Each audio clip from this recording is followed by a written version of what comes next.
I would like to thank our sponsor of today's episode, Miller Cooper. Founded in 1919, Miller Cooper is the 11th largest accounting and consulting firm in the Chicago area. They have 335 professional staff serving middle market businesses and their owners. On a personal note, I've had the opportunity to do several transactions with the folks at Miller Cooper, and in particular, Tad Render, who leads the firm's transaction advisory services group. And they are top notch. In every transaction, they really pull their weight in more than one way, and our clients couldn't have been more satisfied with the work they did. So I appreciate them sponsoring this episode, and if you have the need at any time for M&A accounting and advisory services, I really highly recommend the folks at Miller Cooper. Hope you enjoyed today's episode. Looking to buy, sell, or grow your business to position it for a sale? As the owner and managing partner of Sun Acquisitions, Domenic Rinaldi has personally been involved in over 300 M&A transactions. He has seen and done it all, consulting with large and small businesses across a broad range of industries. On M&A Unplugged, he'll interview buyers, sellers, and their advisors about their experiences scaling, selling, and acquiring businesses. On every episode, you will get key learnings, but most importantly, you will be better prepared for your own acquisition or sale. This is M&A Unplugged with your host, Domenic Rinaldi. Hello, M&A Unplugged community, and welcome to today's episode. I'm going to take some time today to talk about the three foundational components that go into an owner of a business really being ready to sell their business. And before I do that, would like to reference one of the first episodes of 2020, Dr. Bart Basie. If you haven't had a chance to listen to that episode, please go back and take a listen for both buyers and sellers. And if you're an accountant or an attorney, you haven't listened to that, Dr. Basie, who is an expert at all tax matters related to M&A transactions, really gave some tremendous information, lots of examples of where he has been able to save people hundreds of thousands of dollars, and in many cases, millions of dollars on their transactions just through really understanding tax code and how to properly set up either an acquisition or a sale of a business.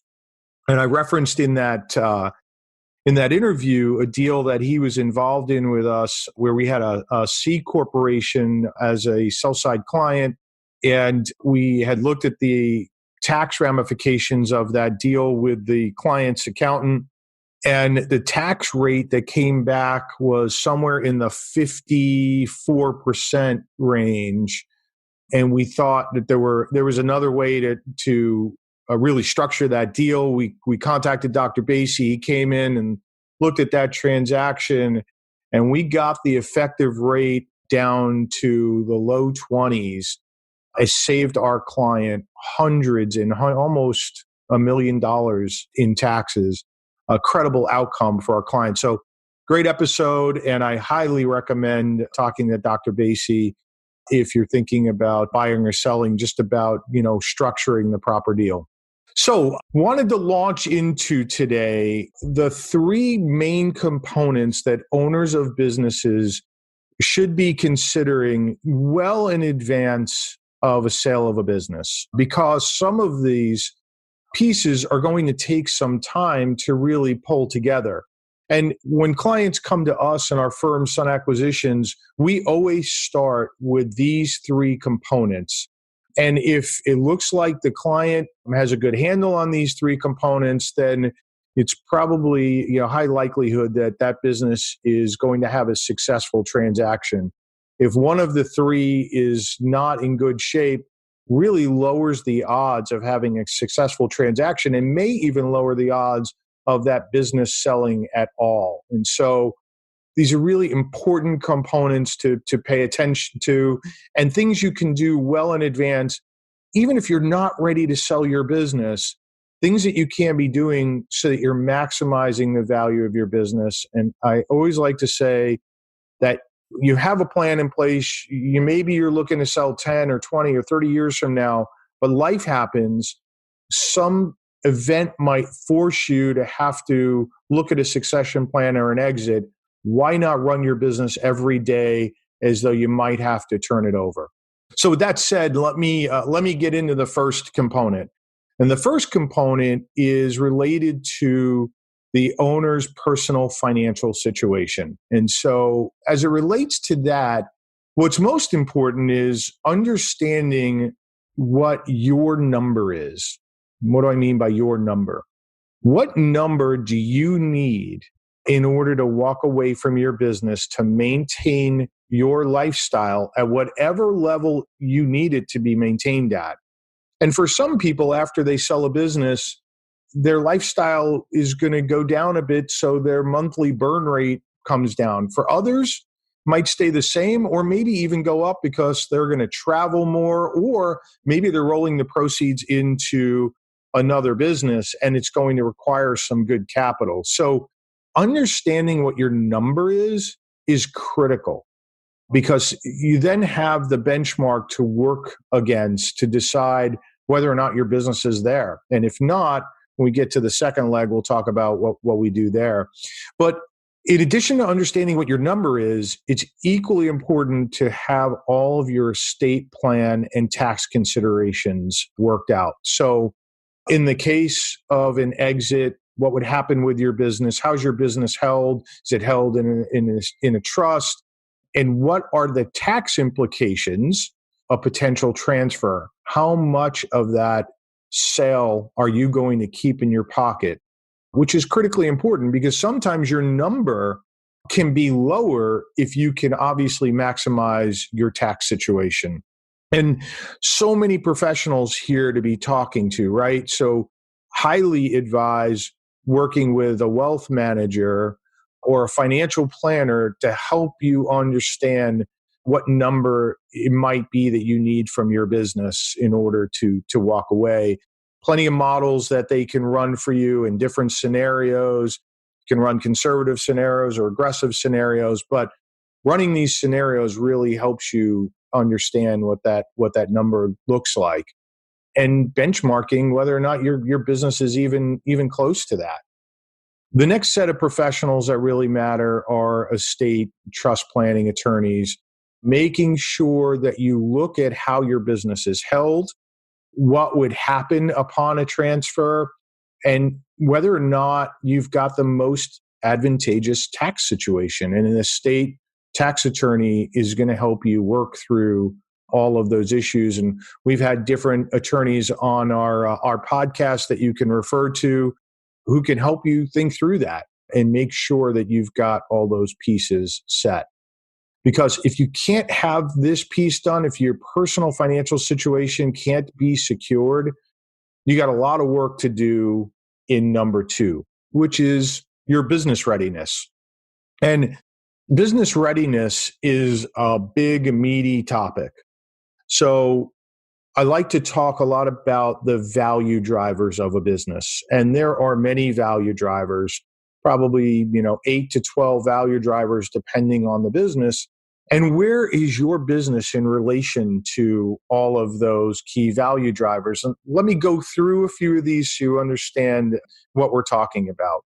So the first one is the financial performance of the business. What has been the historical financial performance of the business? Is it steady? Is it slowly growing? Have you had peaks and valleys? Is it up and down? How has the business performed? Obviously, the more steady the business is, the higher the value of the business. And so it's really important to understand where the business is and how the business performs on key metrics and key ratios as it relates to industry standards. And so I'm going to pick an industry. If you're in the HVAC industry, heating, ventilation, and air conditioning, there are benchmarks for what your cost of sales should be, your labor expenses. Do you understand what those benchmarks are? How does your business compare to those benchmarks? And there's a lot of industry reports out there that can give you this information. If you can't get access to that, you could always call us at Sun Acquisitions. We have access to industry reports and benchmarks, and we can help you think through that through an analysis. The next piece of the puzzle is, what are the growth prospects for your business? One, the industry that you're in, how solid is the industry? What are the future prospects for that industry? But then two, if a new owner were to take over, what would they do with your business? Where would they take it? How would they grow it? What are you doing to execute against those growth plans? And how easy are those growth plans to execute? Does it take a big investment, small investment? And this is important, especially if you're going to transfer the business to a new owner. It's one of the key things that a new owner wants to understand is, where is the growth in this business going to come from? Because nobody wants to buy the business and have it run the same way, static. Everybody wants to come in and take the business to a new level. So very important that you understand where those push and pull points are, and that you can communicate that to a new prospective owner. One of the next important pillars, value driver, is concentrations. The first concentration that we focus on is client concentrations. So do you have any one client that represents more than 20% of your business? If so, that is a potential jeopardy for a new owner.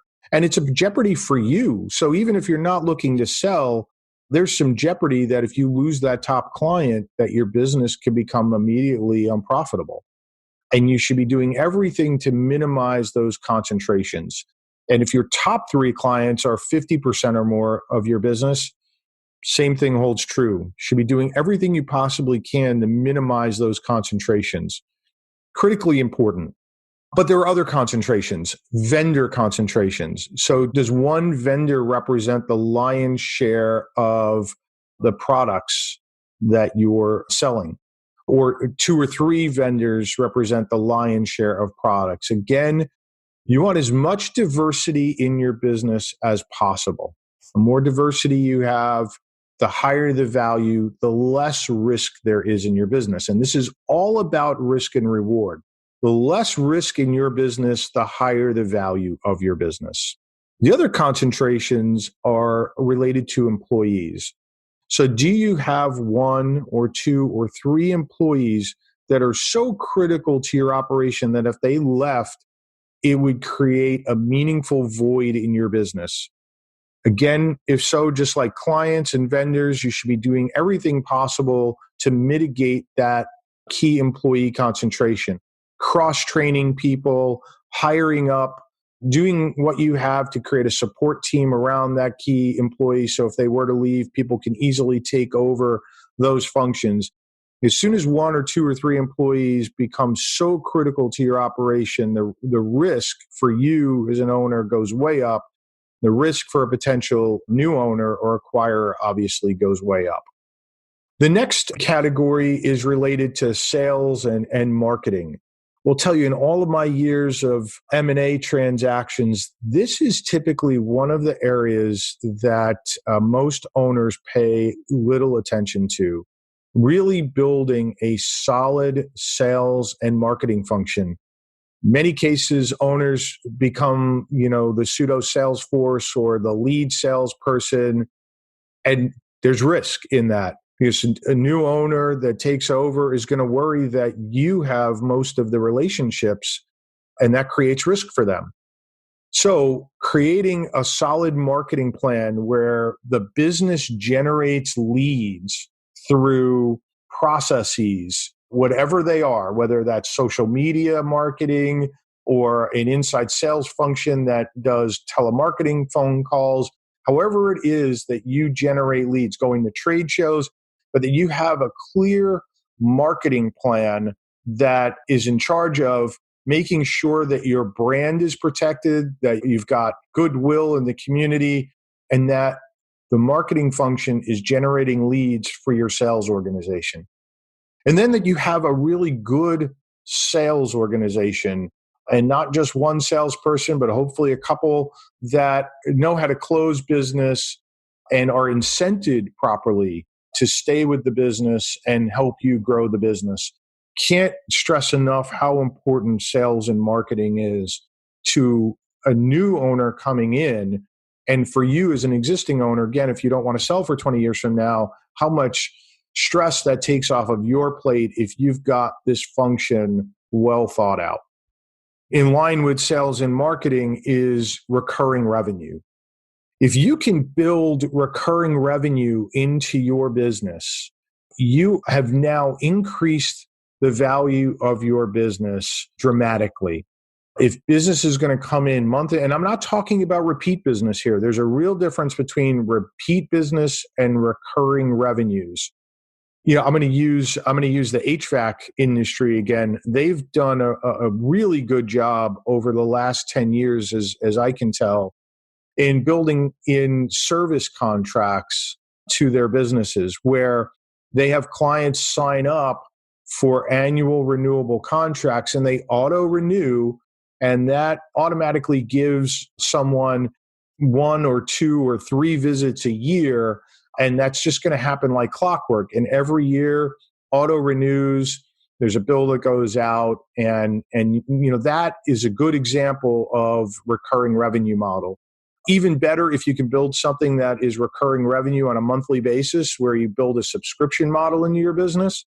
But anything you can do, even if it's a small percentage of your overall revenue, to build some base of recurring revenue increases the value of your business dramatically. Repeat business, clearly not bad. I mean, we all love repeat business, but recurring revenue is in a league of its own. The next value driver, the next thing that people look at is what are the capital requirements to run that business? So very simply stated, how much capital needs to be invested in that business month in and month out to generate revenues? And obviously, the less capital you have to spend every month to generate revenues, the higher the value of your business. So you're running a manufacturing plant and you're constantly having to invest in new technology, new machinery. That increases your capital requirements, which increases the risk of your business, because if there's a downturn, is that new piece of machinery going to be able to support the debt service that you've taken on to bring that new piece of machinery online in the business? The less capital that you have to put into the business, the more cash flow that you have in the business, and the higher the value. Competition is the next value driver to take a look at. So how much competition are you up against? How easy is it for competitors to enter your market and start competing with you? Are the barriers to entry high? Are they low? In this regard, do you have a niche that's going to be hard for somebody to replicate? Easier it is for a competitor to come in and compete against you, the lower the value for your business. And if you're in that situation, you should be thinking about, can you create a niche? Can you carve out something in your business that gives you a competitive, sustainable advantage? And if not, should you be looking at adding, completely different product or service line that gives you that advantage? So competition and understanding where you fit in the competitive landscape really matters. Customer satisfaction is very high on the value driver list. How satisfied are your clients with you? Some of the things that people use as benchmarks are there Google reviews on your business, or some sort of reviews that people can easily see, and how do you fare in those reviews? If you run the type of business that doesn't lend itself to Google reviews or Yelp, and by the way, if there's anything you can do to get your business Google reviews or other types of reviews, very important, especially as it relates to social media and search rankings, really helps quite a bit when you can get great social media reviews on the internet. But if your business doesn't lend itself to those sorts of reviews, there's other ways to go figure out if your customers are satisfied, and some very easy ways. The one that I refer to more often than not is something called the Net Promoter Score, NPS. You can look it up. It's a very simple way. It's one question that you ask your clients, and you can relate their responses, and it allows you to mathematically come up with where you sit as far as a net promoter score, and a great way to really understand what your clients think about you and your firm. Again, you can easily look it up on the internet, net promoter score, great way to evaluate your business. The next value driver and the last value driver that I'm going to talk about in this section of, business readiness is whether or not your business is a self-managing business. It simply comes down to how much are you involved in the business as the owner. If you are highly involved in the business, the value of your business is going to be on the lower end. The more and more you can turn over to people in your business, the more responsibilities that you can turn over so that you're spending more and more of your time on strategy and high-level stuff that isn't related to day-to-day operations, you have increased the value of your business dramatically.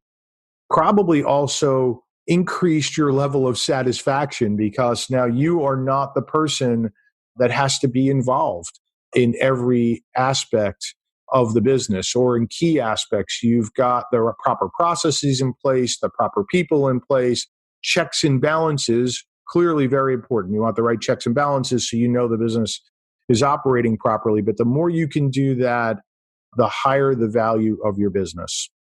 And then the last thing that's not related to value driver, but the thing that you need to understand is what is the value of your business, right? So getting a snapshot value of your business every couple of years should be high on your list. There are statistics out there that 90% of an owner's wealth in most cases is tied up in their business. So put another way, an owner's business is typically, if not their largest investment, in their top three. And so understanding the value of your business and how value drivers impact that value up or down and where that value sits every couple of years is critically important. And obviously that feeds into the first part, which is your personal financial readiness. You're going to need that number in order to be able to talk to your financial advisor about what your business is worth so they can plug that into whether or not you are ready from a personal perspective. Okay, so that leads me to item number 3, which is a really important topic. And maybe if you are at the point where you're considering a sale in the next year or two, this becomes critically important, maybe the most important, which is your emotional readiness. Are you emotionally ready to walk away from the business? And this really requires some soul searching, asking some tough questions of yourself, and really being honest in those answers. When we meet clients for the first time and we do an intake with them, one of the key questions I'm going to ask is, what would you do after the sale of the business? And when owners respond in a vague way, or they're not really certain what they're going to do after the sale of the business, that really worries me. I'm concerned because that tells me that maybe they haven't gotten to the point where they can disconnect from the business. And this is problematic because if you can't disconnect from the business, but you go forward with a potential sale, you're going to get through that process halfway through, a quarter of the way through, maybe even right up to the day of closing. And you're going to feel tremendous remorse. You're going to have a lot of anxiety. You may even wind up pulling out of the deal, and you would have spent a lot of money and a lot of time when you weren't really ready. So understanding your readiness matters. The answers that I love to get to the question that I ask clients the first time we meet them is when they can describe to us a post-sale scenario. I use this example often, but an owner who said to me once, look, I've got a place in Colorado. I can't wait to get there. I can't wait to have my grandkids come and visit. Can't wait to teach them how to horseback ride and fit. That owner clearly envisioning the next stage of their life and what they're going to do next. And that's great because it tells me they're going to be ready for the ups and downs of a process. They're going to be realistic. And assuming that we can get decent offers, they're prepared to move on and they've reconciled that for themselves. Critically important. I have a dear friend who went through this process recently, sold his business. He's on the younger side, and he was very happy, completely happy with the financial outcome of the transaction. No issues there. But 6 months removed from the transaction, he woke up and he realized he really didn't have the next plan for his life. And he's really sort of struggling with what next. And he's having to figure that out.